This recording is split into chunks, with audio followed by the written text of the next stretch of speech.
Hello everybody, I'm Gwen Campbell-Mindes. Welcome to Gwen's Bookish Ramblings and the start of a new series, which I will make no bones with you about this. I have started in no small part because I feel like another run of short books that I don't have to work very hard to read. That said, yes, I love the Wizard of Oz series. This is the edition that I read because our household copy of The Wizard of Oz has vanished in the intervening years since I looked for it last. So, this is the cover of the edition that I read, introduced by one Cornelia Funk. I don't know how to pronounce her last name. I assume there's something German about it that I don't understand, because I don't speak German. But for the bulk of this, we are going to go with the Duke Classics cover, because I will be frank, not only do I like the Duke Classics cover better, I almost always like the Duke Classics covers better, and I will probably be using those as much as possible for the run of this series. So, The Wizard of Oz, or The Wonderful Wizard of Oz, depending on which precise version you read, book by L. Frank Baum.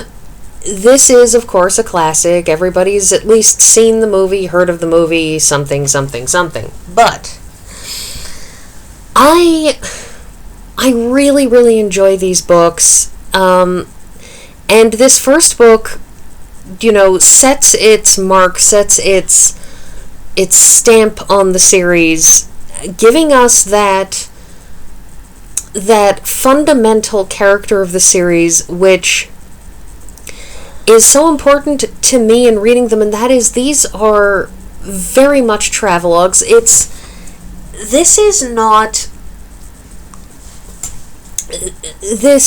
Obviously these are novels, and you have a story, and there's a beginning, a middle, and an end, and I suppose you could say Dorothy's quest to get home is the point of the book, but these are books that are very, very, very much about the journey and not the destination.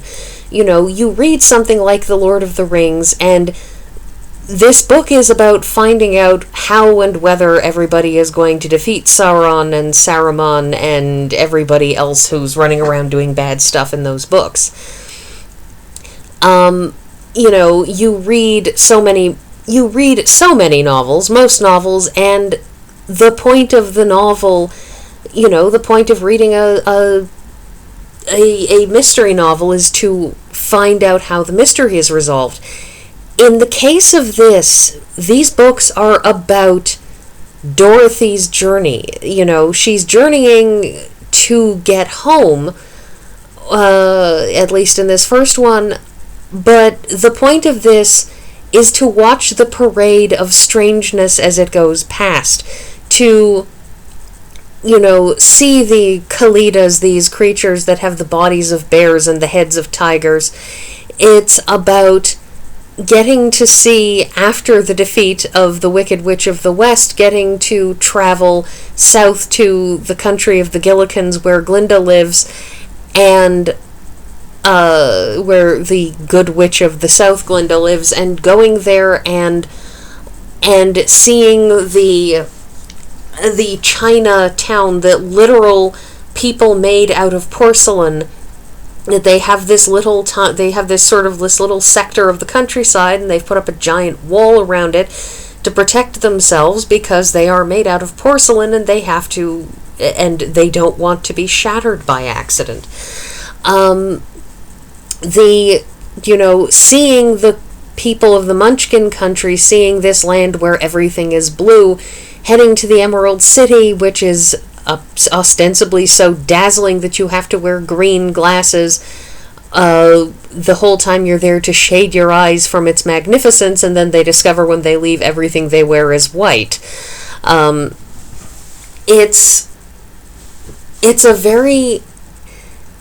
just such a wonderful journey that these books take you on, and this first book, you land in the land of Oz, and you are exploring it with Dorothy. Yes, of course, she, as I said, she's on her mission to find her way home, but this book and the rest of the series are about that.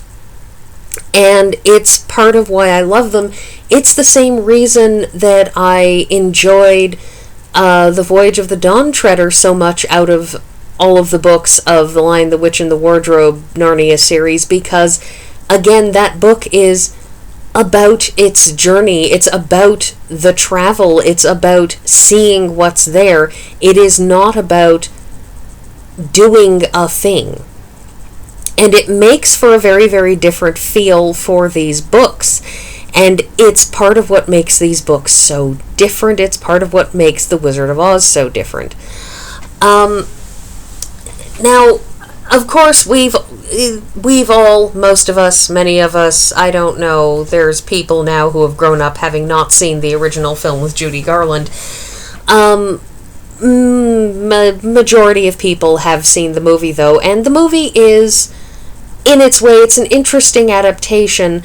In the way of films, of course, it's much more focused. It's much more aimed at getting you to the end, but it also has one other significant difference, and it's a difference that carries over significantly into that Return to Oz sequel, which I will be talking about over the following two books, because the Return to Oz sequel folds those two books together, and we will talk about that when we get there. But one of the primary differences between this book and the movie is that in this book, Oz is real. It's not just a figment of Dorothy's imagination. She doesn't come back home and say, and you were there, and you, and you. She, in point of fact, has been to Oz and has been returned home from Oz. She clicked the heels of the silver slippers 3 times and basically magically appears on the Kansas prairie.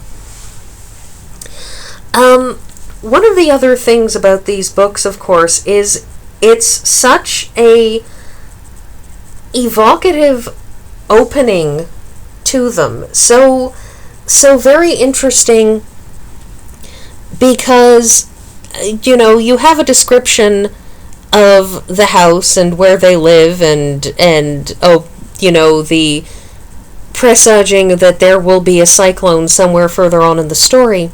But you have this description, which is the reason for that sepia opening of The Wizard of Oz. It's not merely that we're creating a better contrast to the Technicolor bloom of the film when Dorothy steps out into Oz. It's also because of this beautiful evocative opening. When Dorothy stood in the doorway and looked around, she could see nothing but the great gray prairie on every side. Not a tree nor a house broke the broad sweep of flat country that reached the edge of the sky in all directions. The sun had baked the plowed land into a gray mass, with little cracks running through it. Even the grass was not green, for the sun had burned the tops of the long blades until they were the same gray color to be seen everywhere. Once the house had been painted, but the sun blistered the paint and the rains washed it away. Now the house was as dull and gray as everything else. When Aunt Em came there to live when she was a young, pretty wife, the sun and wind had changed her, too. They had taken the sparkle from her eyes and left them a sober gray. They had taken the red from her cheeks and lips, and they were gray also. She was thin and gaunt and never smiled now. And that's our opening. And it's an opening that is more evocative, more interesting, more contrasting than the sepia beginning of the movie. And indeed, you look at that opening of the movie where you have the activity with Miss Gulch, where you have the kibitzing of the farm hands, all of these things, they take away from this echoing silence you almost feel at the start, that there's this sense that Dorothy and Toto are the only two living beings in all of Kansas. And it contrasts, it creates this beautiful contrast about who Dorothy is and where she is as compared to, where she winds up. It's just such a beautiful opening that sets this scene, that creates this place that you put Dorothy into, and it absolutely can't be underestimated. It's one of the great gifts of these books is Frank Baum's description, that he describes everything constantly and beautifully and wonderfully, and he gives you these mental images of dust and emptiness, or life and vibrancy, or color or strangeness, and